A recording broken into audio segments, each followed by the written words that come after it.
संसारधावन् नललीनलोकात् प्राणाय कारुण्यगणाघनत्वम् प्राप्तस्य कल्याणगुणार्णवस्य वन्दे गुरो श्रीचरणारविन्दम् वन्दे गुरो श्रीचरणारविन्दम् वन्दे गुरो श्रीचरणारविन्दम्।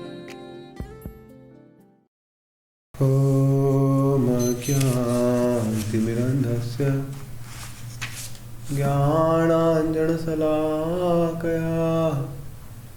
चक्षुरुन्मिलितं येन तस्मै श्रीगुरवे नमः।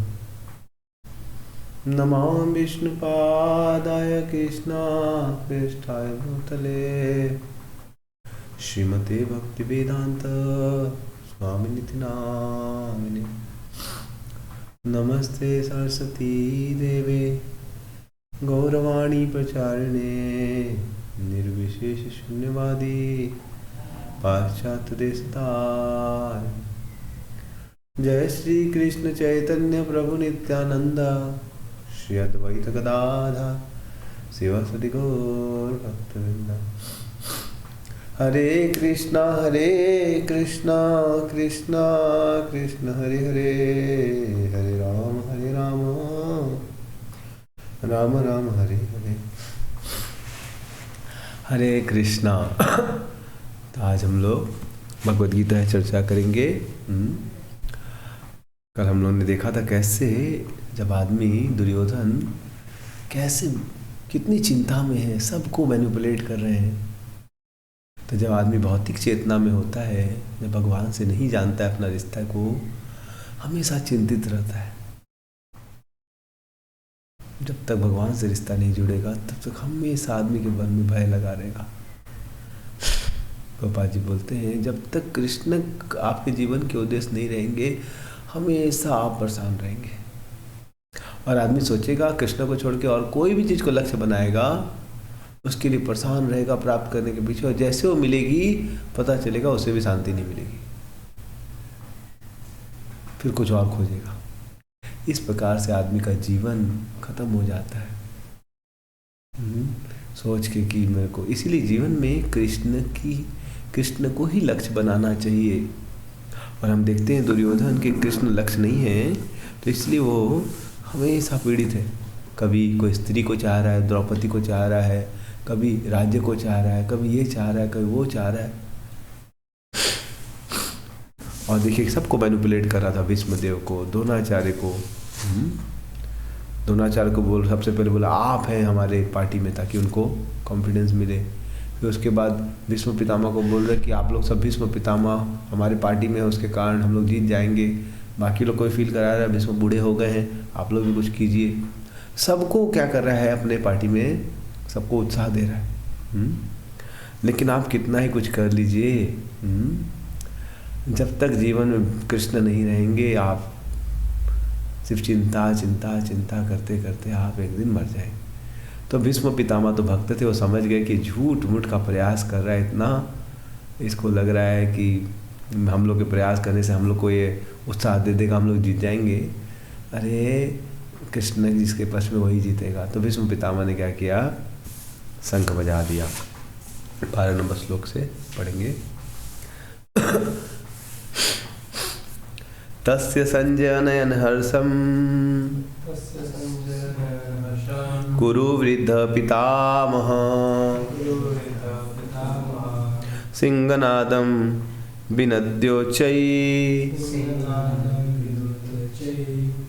शंखम दद्मोपतापवान्। ये तीसरे अध्याय का श्लोक है, पहले अध्याय में मिलेगा।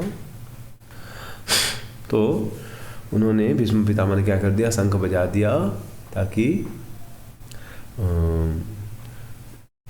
तस्य संजनयन हर्षम कुरुवृद्ध में भीष्म पितामह ने सबको खुश करने के लिए, खास करके दुर्योधन को खुश करने के लिए शंख बजा दिया। तो तात्पर्य ट्रांसलेशन में लिखते हैं, तब कुरु वंश के वयोवृद्ध परम प्रतापी एवं वृद्ध पितामह भीष्म ने सिंह गर्जना की सी ध्वनि करने वाले अपने शंख को उच्च स्वर से बजाया, जिससे दुर्योधन को हर्ष हुआ। देखिए, दुर्योधन को अपने अभी थोड़ी देर मर जाएगा लेकिन हर्षित हो रहा है। इसको बोलते हैं अज्ञान। वो सोचा युद्ध करके जीत जाएगा लेकिन वही उसकी मृत्यु का कारण बनेगा। तात्पर्य, कुरुवंश के वयोवृद्ध पितामह अपने पौत्र दुर्योधन का मनोभाव जान गए और उनके प्रति अपनी स्वाभाविक दयावश उन्होंने उसे प्रसन्न करने के लिए अत्यंत उच्च स्वर से अपना शंख बजाया, जो उसकी सिंह के समान स्थिति के अनुरूप था। अप्रत्यक्ष रूप में शंख के द्वारा प्रतीकात्मक ढंग से उन्होंने अपने हताश पौत्र दुर्योधन को बता दिया कि उन्हें युद्ध में विजय की आशा नहीं है, क्योंकि दूसरे पक्ष में साक्षात कौन है? भगवान श्री कृष्ण है। फिर भी युद्ध का मार्गदर्शन करना उनका कर्तव्य था और इस संबंध में वे कसर नहीं रखेंगे। तो भीष्म पितामह अपना प्रयास कर रहे हैं, लेकिन उनको पता है कि विजय किसकी होगी? कृष्ण की होगी, पांडवों की होगी, उनके पक्ष में कृष्ण। और भीष्म पितामह बहुत बड़े भक्त हैं और भगवान जानबूझ के उनको कौरव के साइड में रखे। कभी कभी कुछ लोग पूछते हैं कि भीष्म पितामह जब भक्त थे तो कौरव का साथ क्यों दिए? तो कौरव का साथ इसलिए दिए क्योंकि अगर भीष्म पितामह पांडव के साथ होते तो फिर दुर्योधन युद्ध ही नहीं करता। तो भीष्म पितामह कौरव के साथ गए क्योंकि भगवान चाहते थे, भगवान को कभी कभी वीर्य रस आस्वादन करने की इच्छा होती। भगवान को भी कभी कभी फाइटिंग में मजा आता है। जैसे कभी कभी कोई आदमी, राजा को मजा आता है फाइटिंग करने, तो वो क्या करता है, कोई एक रेसलर को हायर करता है, कुश्तीबाज को, और वो जो पहलवान होता है वो राजा के साथ क्या करता है, फाइटिंग करता है, और राजा उसको पैसा देता है फाइटिंग करने का, 10,000 रुपये महीना या 20,000 रुपये महीना। आपको बोलेगा राजा को फाइट कर रहा है तो राजा को तो उसको जेल में डाल देना चाहिए। नहीं, वो राजा चाहता है वो रस को लेना। तो वैसे ही आपको भगवान भी चाहते अपने, भगवान दुश्मनों से थोड़ा ना लड़ना चाहेंगे और वो कौन जीत पाएगा उनसे। तो भगवान कभी कभी क्या करते हैं, अपने भक्तों से ही क्या करते, युद्ध करते। तो भीष्म पितामह भगवान को क्या देना चाहते, वीर्य रस प्रदान करना चाहते थे। तो इस प्रकार से भीष्म पितामह पांडव के साइड में थे, लेकिन उनका मन हमेशा कहाँ रहता था, कृष्ण की सेवा में।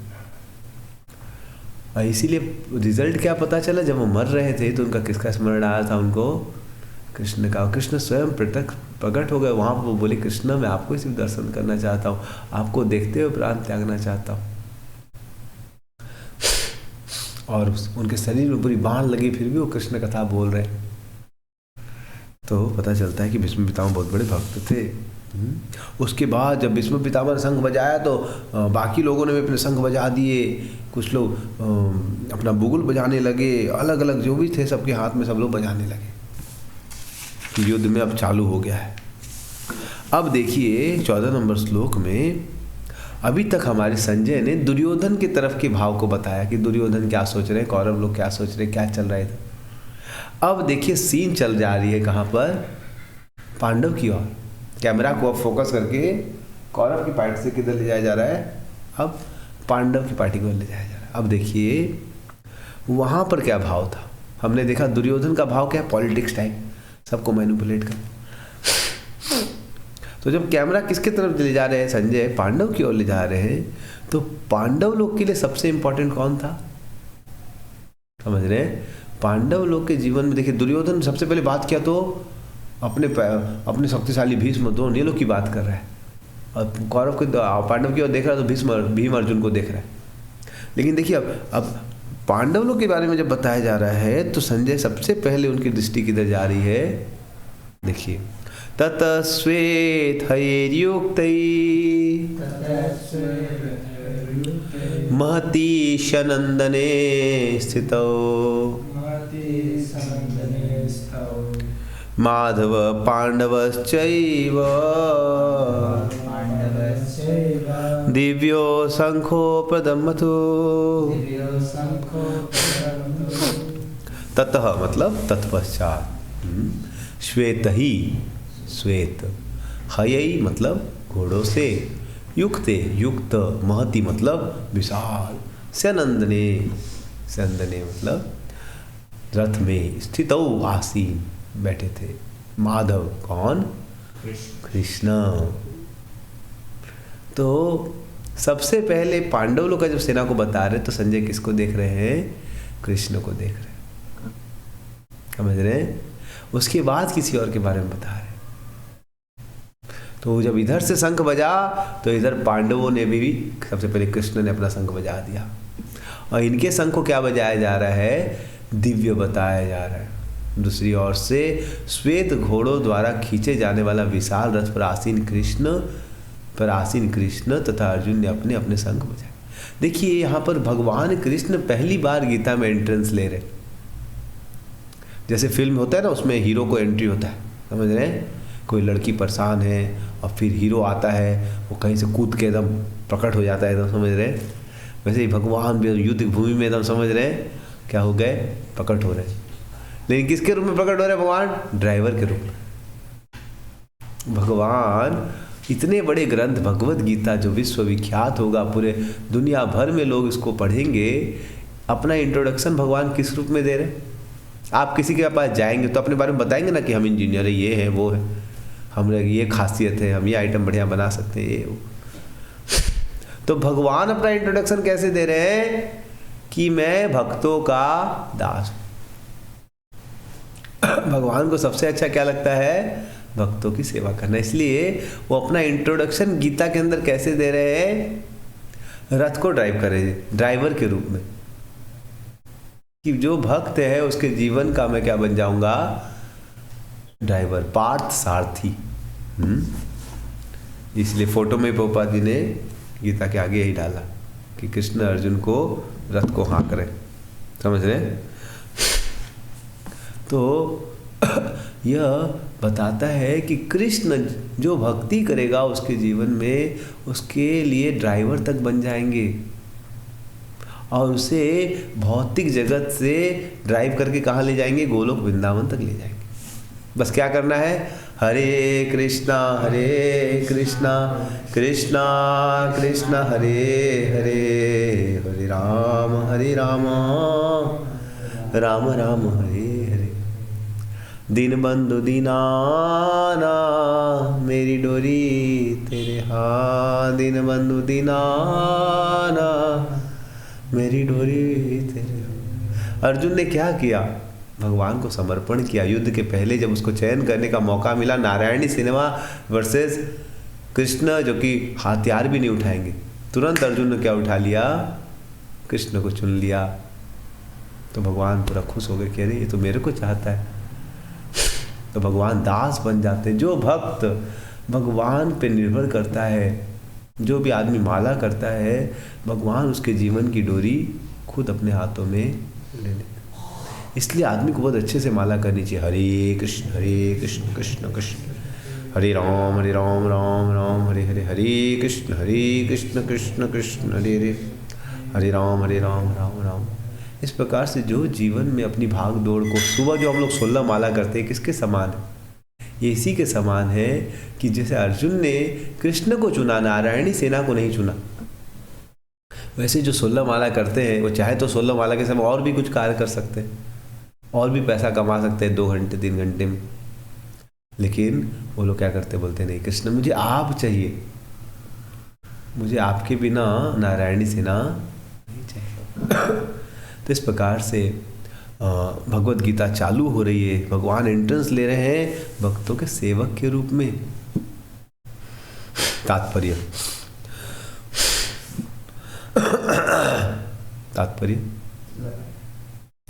भीष्मदेव द्वारा बजाए गए शंख की तुलना में कृष्ण तथा अर्जुन के शंखों को दिव्य कहा जा रहा है।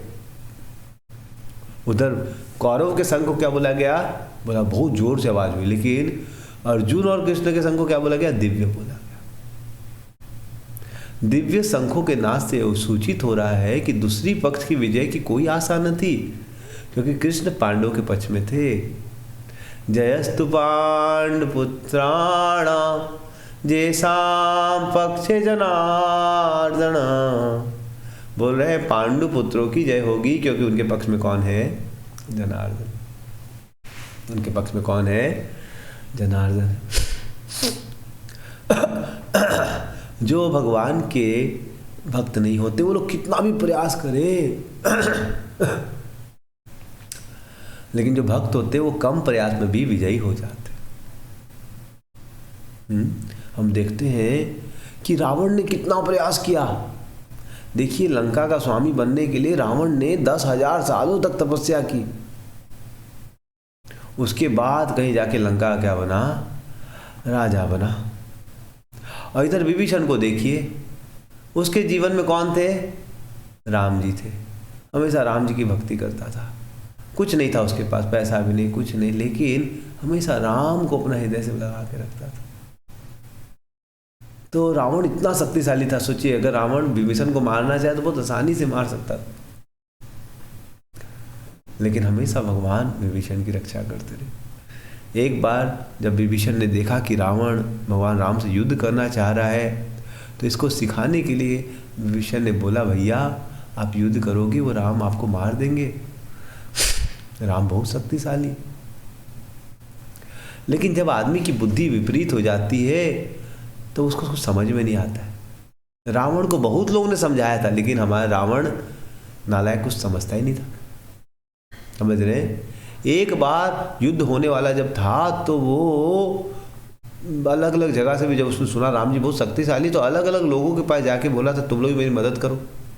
तो सुना बलि महाराज बहुत शक्तिशाली थे, तो सूतल लोक चला गया। बलि महाराज सूतल लोक में रहते थे। सूतल लोक में गया और बोला कि भाई कि बलि महाराज आप मेरी मदद कीजिए, आप भी दैत्य कुल से, मैं भी दैत्य कुल से हूं। तो बलि महाराज ने बोला आजा इधर, आजा बेटा इधर आ, तो बेटा इधर आ। और उसको लेके गए और अपने घर के पिछवाड़े में आंगन में एक तो बहुत बड़ा कुछ पड़ा था। समझ रहे? बोला बेटा इसको उठा तो, हिला, इसको हिला तो। कोई पीढ़ा टाइप का कुछ रखा हुआ था, ऐसे कुछ सामान रखा हुआ था। बोला इसको हिलाओ तो। रावण ने बड़े बड़े पहाड़ हिला दिए थे, अब उसको एक छोटा सा बोले थे हटाओ, हिला ही नहीं पा रहा था। तो नाक हिला लिया, कान हिला, लेकिन हिला ही नहीं पाया। बोला भाई मेरे से नहीं हिलेगा। तो बलि ने बोला पता है क्या है ये? बोले क्या है? बोले मेरे जो दादाजी थे ना, हाँ मेरे जो दादाजी थे, दादाजी के पिता मतलब पर पिता, पर दादाजी, बलि महाराज के पिता का नाम विरोचन, उनके दादा का नाम था प्रहलाद महाराज, और पर दादा का नाम था हिरण्यकश्यप। बहुत ही शक्तिशाली थे। बोले मेरे जो पर दादाजी थे ना, उनका एक कान का कुंडल था। क्या था ये? उनका एक कान का क्या था? कुंडल। बोला वाह, कुंडल इतना बड़ा? बोला हाँ, दादाजी बहुत शक्तिशाली थे, पर दादाजी, हिरण्यकश्यप नाम था। उनसे देखने से ना देवता लोग कांपते थे, इतना पावर था। इंद्र चंद्र वायु सब हिलते थे उनसे। समझ रहे? और वो मेरे बाबा जी, दादा पर दादाजी पंगा ले लिए किससे? नरसिंह देव से। और नरसिंह देव ने आके उनका ओपन हार्ट सर्जरी कर दिया। समझ रहे? ऑपरेशन सक्सेसफुल हो गया, पेशेंट तो मर गया। समझ रहे? तो इस प्रकार से क्या हो गया? ये हालत हुई थी मेरी किसकी? दादा पर दादाजी की, केवल भगवान विष्णु से झगड़ा करने पर। और वही विष्णु का किसके रूप में आए हैं? राम जी के रूप में आए। वही विष्णु किसके रूप में आए हैं? वही विष्णु राम के रूप में आए हैं। समझ रहे हैं? तो तू कान का झुमका तो हिला नहीं पा रहा है मेरे दादाजी पर दादाजी का, और तू लड़ेगा किससे? राम जी से। पागल कहेगा, निकल यहां से। तो रावण को इतनी बार क्लास मिली, लेकिन फिर भूल जाता था, फिर जाता था, बुरे लोगों को संग करता था। तो रावण पूरा एकदम घबरा गया कि राम से लड़ना नहीं।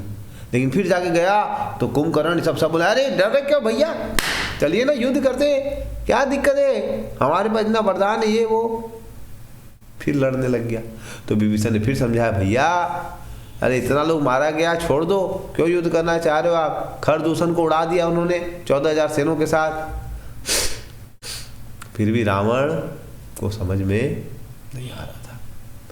तब फिर विभीषण को उसने डांट दिया। तब तक हमारे जो मेघनाथ थे उसने बोल दिया, अरे इंद्रजीत ने, कि बाबा इसको निकालिए, ये चाचा एक नंबर का, ये तो लगता है राम जी का आदमी, हमेशा हम लोग को डिस्करेज करते रहता है।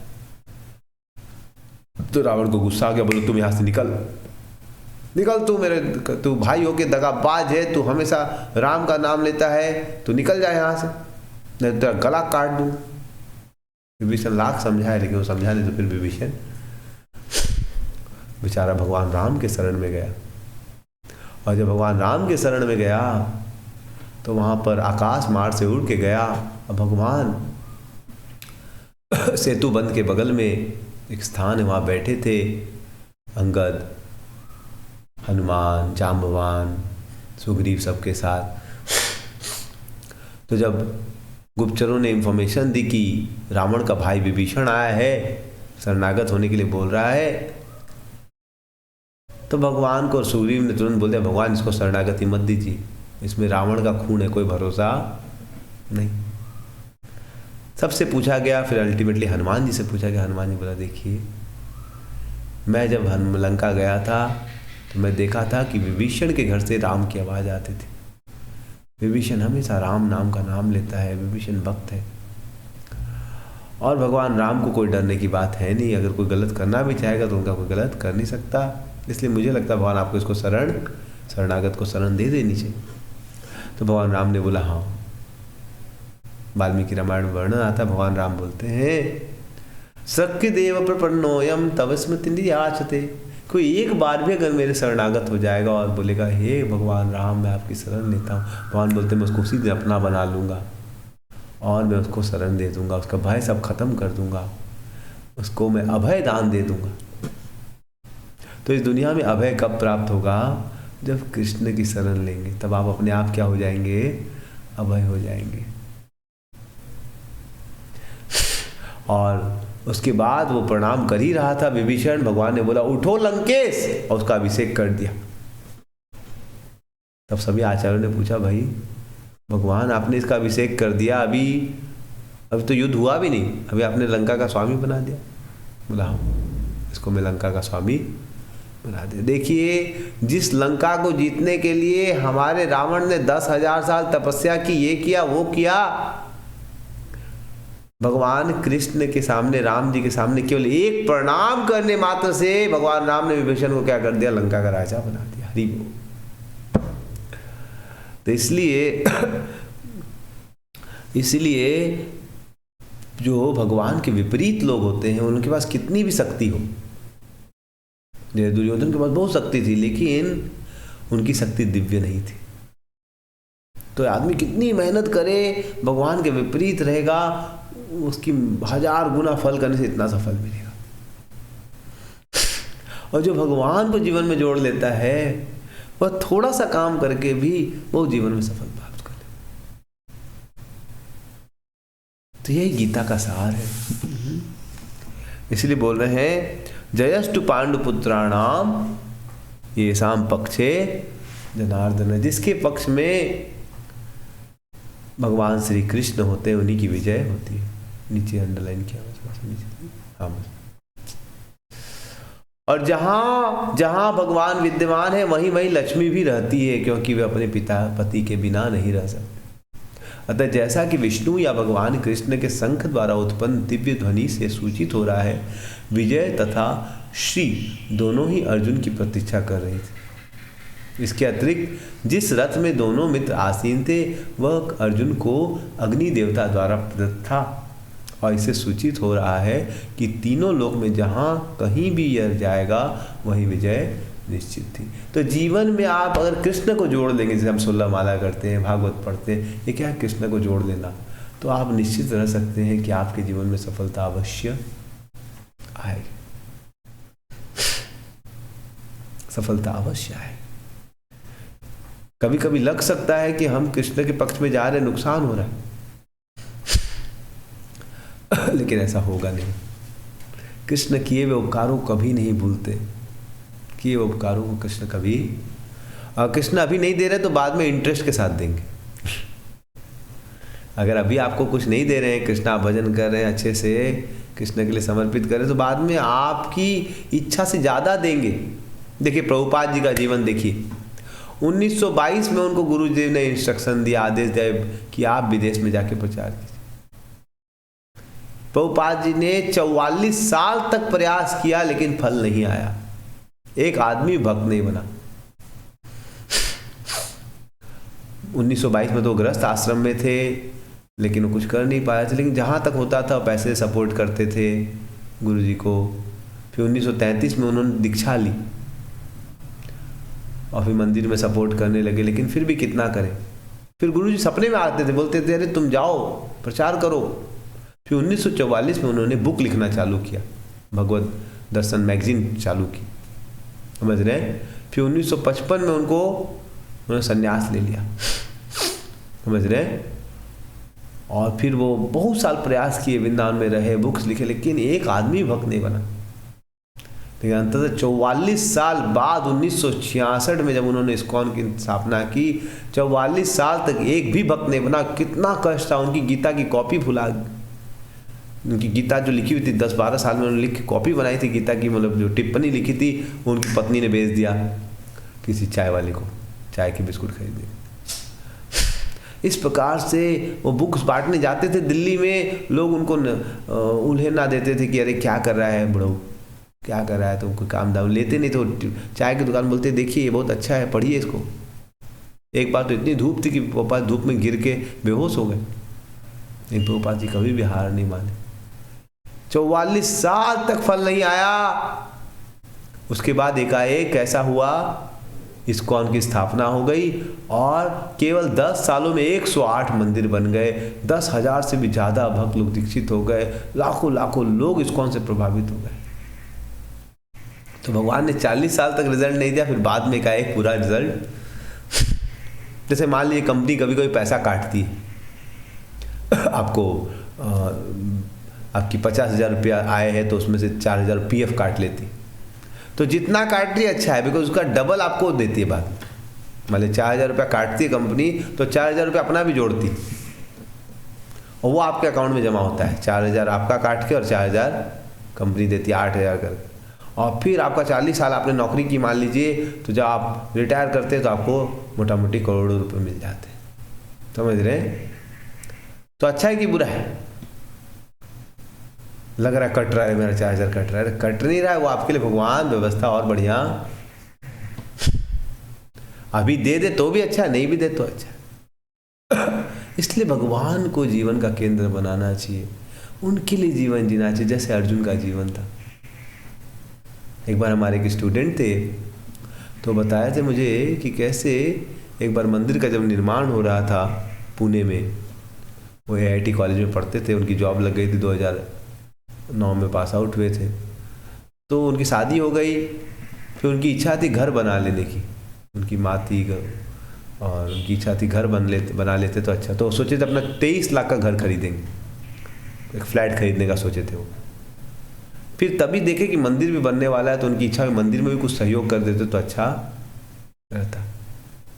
तो उन्होंने क्या सोचा कि ठीक है मैं 1 साल थोड़ा सा पैसा कमा के कुछ 1 लाख रुपया मंदिर को दे दूंगा। तो वो क्या किए, मंदिर को देने लगे थोड़ा पैसा।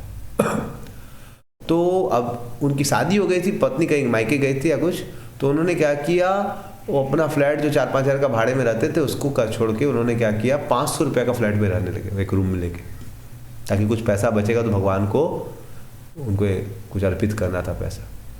तो 1 साल वो एकदम सिंपल रूम में रहते थे और उन्होंने 1 साल में करीबन 1 लाख रुपये बचा के भगवान के लिए दान दे दिया, मंदिर के निर्माण की मदद करने। और अपने बेचारे कुछ हार्डली खाते थे, हार्डली मतलब वो सोचे चलो अपना घर 2 साल बाद बनेगा, जो होगा देखा जाएगा। लेकिन भगवान के पास बोले प्रभु जी जस्ट उसी के बाद एकाएक क्या हुआ, मेरी सैलरी एकाएक डबल हो गई। उनको 50,000 मिलता था, शायद 1 लाख मिलने लगा।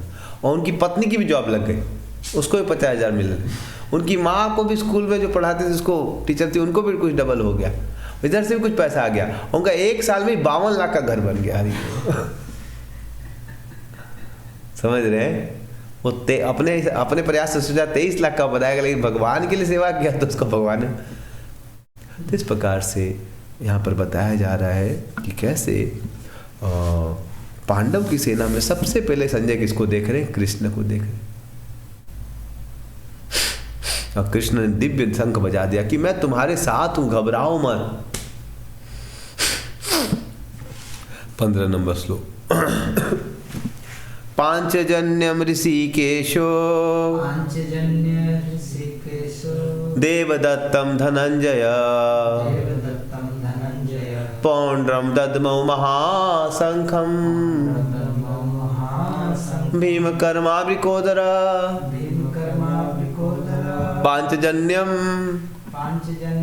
पांचजन्य नामक ऋषिकेश कृष्ण जो भक्तों की इंद्रियों को निर्देश करते हैं। तो कृष्ण का एक नाम है ऋषिकेश। कृष्ण का नाम क्या है? तो ऋषिकेश मतलब जो इंद्रियों को नियंत्रित करते हैं। आप देखेंगे, आप अच्छा, जब मैं बहुत सारे बच्चों से बात करता हूँ तो बताते जब अच्छा जप होता है तो अपने आप इंद्रियां नियंत्रित हो जाती है, और जब अच्छा जप नहीं होता है तो मन पागल हो जाता है। बहुत सारे स्टूडेंट बताते हैं मुझे अनुभव। कल मेरे पास एक स्टूडेंट आया था, बोले जब मैं सुबह 16 माला अच्छे से हो जाती है तो दिन भर में पढ़ाई अच्छे से कर पाता, और माला नहीं होती तो फिर कहीं ना कहीं मेरा समय बर्बाद हो जाता है, गुस्सा आ जाता है, ये हो जाता है, वो हो जाता है। इसलिए इंद्रियों को नियंत्रण आप अपने प्रयास से नहीं कर पाएंगे, कृष्ण की कृपा से कर पाएंगे। जितना अच्छा जो जप करेगा, जितनी अच्छे से भगवान को शरण लेगा, वो आसानी से इंद्रियों कंट्रोल। तो कृष्ण के शंख का नाम था पांचजन्य। ये शंख कैसे मिला था? तो भगवान जब सांदीपनि मुनि के आश्रम में पढ़ने के लिए गए, भगवान जब सांदीपनि आश्रम के आश्रम में पढ़ने के लिए गए तो उस समय क्या हुआ कि उन्होंने 64 दिनों में सभी कलाएं सीख ली, 64 कलाएं। उसके बाद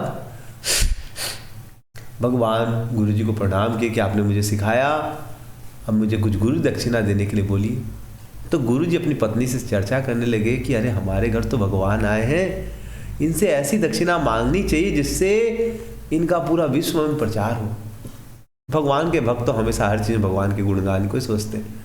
तो सांदीपनि उन्होंने क्या ऐसा मांगे कि भगवान से खुद बोल रहे कि कुछ मांगो तो कुछ ऐसा मांगना चाहिए जो अद्भुत हो जाए, जिससे भगवान की महिमा और फैले। तो उन्होंने बोला भगवान हमारा एक बेटा मर गया था, उसको आप वापस ला दीजिए। सोचिए, मरे हुए कोई ला सकता है, जो आदमी मर गया है उसको कोई ला सकता है वापस? मरे हुए कोई ला सकता है वापस? बोलिए, मरे हुए व्यक्ति को तो कोई नहीं ला सकता वापस। लेकिन उनको पता था कि भगवान चाहेंगे तो मरे हुए को भी जिंदा ला सकते, और ऐसा ही हुआ। भगवान गए, उनको पता था ये बेटा प्रभास क्षेत्र में समुद्र में डूब गया था। तो प्रभास क्षेत्र में भगवान पहुंचे और समुद्र को बोले, हे समुद्र, मेरे को गुरुजी का बेटा वापस करो। समुद्र तुरंत दौड़े दौड़ाए, प्रणाम किए कि भगवान मेरा बहुत बड़ा भाग्य, आज आपका दर्शन हो गया, लेकिन आपको सच बताता हूँ, मैंने आपके गुरुजी के बेटे को नहीं मारा है। वो एक अंदर में एक दानव है, उसका नाम पांचजन्य, वो मारा था। तो भगवान समुद्र के अंदर चले गए बिना ऑक्सीजन सिलेंडर के, समझ रहे, और घुस के एकदम भगवान समुद्र की गहराई में वो पांचजन नाम का दानव रहता था, उसको पकड़ के बोले भाई दे मेरा बेटा। उसको खूब ठोके तो मर गया। फिर देखिए उसके शरीर, वो शंख के शरीर में रहता था, तो देखे कि अंदर में मिला नहीं बच्चा। तो भगवान बोले भाई जो लोग भी मरता है फाइनली यमराज जी के पास जाता है। तो भगवान स्वयं यामानी नगरी जो है जहाँ यमराज जी का ऑफिस है, वहाँ चले गए सम्यमान में। तो वहाँ जब गए भगवान, तो भगवान ने अपना शंख जब बजाया तो वहाँ पर नरकों में जो करोड़ों करोड़ लोग पीड़ित थे अपनी जो क्या बोलते हैं पापों के कारण, उनको जलाया जाया था, तब नरक में क्या हुआ, अग्नि बंद हो गई। यमराज जी बोले क्या हो गया भाई? भगवान के शंख के प्रभाव से सभी के पाप खत्म हो गए, सभी लोग वैकुंठ जाने लगे। यमराज जी जो भगवान आए वो तो जाके प्रणाम किए, भगवान आज तो हमारी नगरी ऑफिस आप पवित्र कर दिए, बहुत अच्छा आप आ गए। भगवान बोले वो तो ठीक है, मेरे को मेरा गुरु जी का बच्चा चाहिए। बोले एकदम रेडी है ना, हैंड ओवर कर दिया और लेके वो कहाँ गए वापस, समझ रहे, उसको लेके आ गए। अवंती में, उज्जैन में, और गुरु जी को वापिस दिया। गुरु जी बोले हरि बोल, अद्भुत। सोचिए, भगवान मरे हुए व्यक्ति को मौत के मुंह से ही बाहर निकाल के ला सकते। है कोई ऐसा माई का लाल जो मरा हुआ व्यक्ति को जीवित करके ला दे? भगवान में ऐसी शक्ति है। इसीलिए शास्त्र बोलता है जीवन में शरण लेनी चाहिए तो किसकी? कृष्ण की। बाकी किसी की शरण लेने से क्या होगा? वो अपने आप को तो बचा नहीं सकता मृत्यु से, हमें क्या बचाएगा? इसलिए बोलते हैं देवी देवता की शरण लेना भी किसके समान है कि आप समुद्र में डूब रहे हैं और एक कुत्ता मिल जाए आपको, और कुत्ते की पीठ को पकड़ ले कि मुझे पार करा दे। कैसे पार करा देगा? कुत्ता भी डूब जाएगा, आप भी डूब जाएंगे, और कुछ नहीं। इसलिए दुनिया में किसी और की शरण लेने की जरूरत नहीं। किसकी शरण लेनी है? कृष्ण की। कलयुग में कैसे ले सकते हैं? हरे कृष्णा कृष्णा कृष्णा हरे हरे, हरे राम राम राम हरे। तो इस प्रकार से भगवान का संघ का नाम था पांचजन। यही शंख बजने से भगवान पांचजन को लेकर गए थे कहाँ? नरक में, सम्यमाय नगरी में, और सभी नरक के पापियों का उद्धार कुछ नहीं किया उन्होंने, केवल शंख की ध्वनि सुनने से, भगवान की दिव्य शंख की ध्वनि सुनने से उनका उद्धार हो गया। देखिए भगवान कितने अद्भुत है। तो यह शंख बजाया गया यहाँ पर युद्ध में, तो युद्ध में विजय किसकी होगी? तो इस प्रकार से, और देवदत्त नाम का जो शंख था वो धनंजय मतलब अर्जुन का था। देवदत्तम धनंजय। और पौंड्र नाम का शंख था भीम का, मोटा साइज का था, बड़ा साइज का शंख भी भीम के समान ही था, बड़ा शंख। और भीम का नाम था विकोदर। विकोदर मतलब उसको भूख बहुत ज्यादा लगती थी, समझ रहे हैं?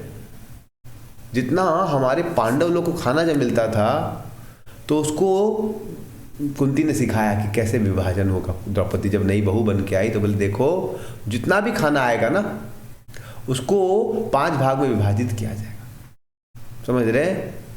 और उस एक भाग में सब लोग खाते थे। युधिष्ठिर, अर्जुन, नकुल, सहदेव, कुंती, द्रौपदी, 6 लोग खाते थे एक पार्ट में, और 4 पार्ट में कौन खाता था? भीम खाता था। मतलब 25 रसगुल्ला आएगा तो भीम को कितना रसगुल्ला मिलेगा बोलिए?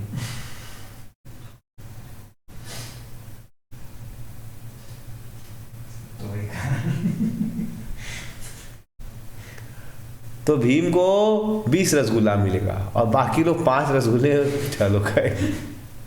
समझ रहे? ऐसे थे हमारे भीम से। लेकिन काम भी 5 लोग का करते थे।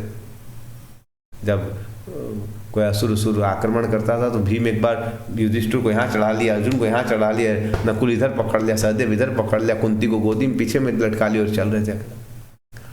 तो इस प्रकार से भीम सेवा भी करते थे। तो कोई भक्त ज्यादा खाता है तो कोई दिक्कत नहीं, सेवा भी ज्यादा करनी चाहिए, समझ। लेकिन कुछ लोग ऐसे होते सेवा कुछ नहीं करेंगे, बस खाएंगे। ठीक है प्रसाद खाइए, कोई दिक्कत नहीं। तो भगवान कृष्ण ने अपना पांचजन शंख बजाया, अर्जुन ने देवदत्त शंख तथा अधिभोजी एवं अति मानवीय कार्य करने वाले भीम ने पौंड्रक नामक भयंकर शंख बजाया। ठीक है, तात्पर्य को कल चर्चा करेंगे। अभी किसी का प्रश्न है तो पूछ सकते हैं। कोई प्रश्न है? हरे कृष्ण कृष्ण कृष्ण।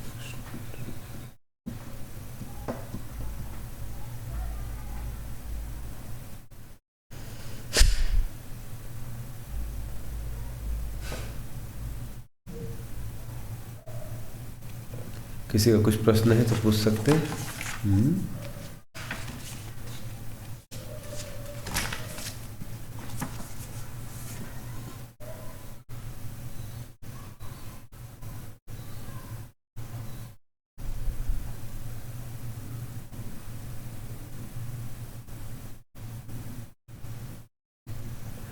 कल का एक क्वेश्चन था, वो क्या क्वेश्चन था कल का?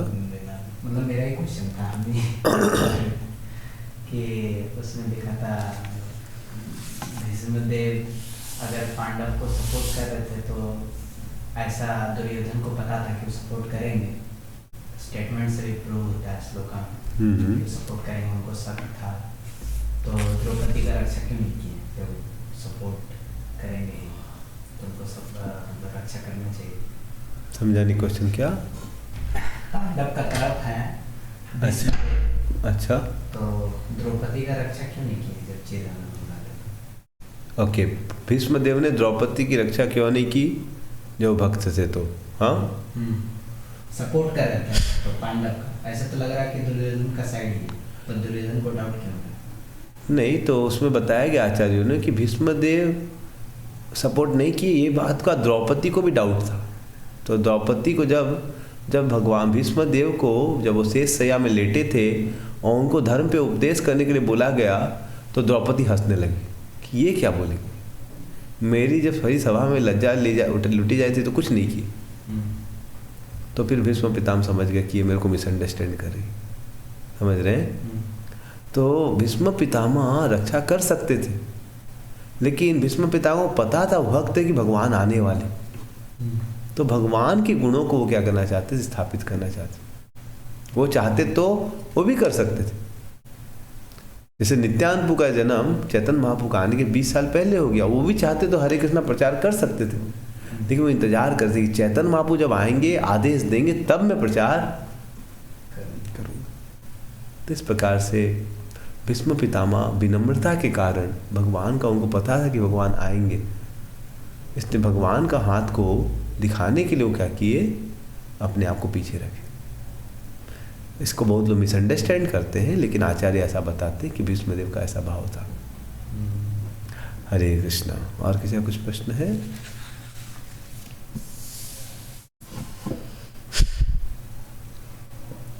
ठीक है, हरे कृष्णा कृष्ण कृष्ण हरे हरे, हरे राम राम राम हरे। श्रील प्रभुपाद की जय। ग्रंथराज भगवद गीता की जय। यस्य प्रसादो भगवत् प्रसादो, यस्य प्रसादो नगति कुतोऽपि, ध्यायास्तु वास्तस्य यशस्ति सन्द वन्दे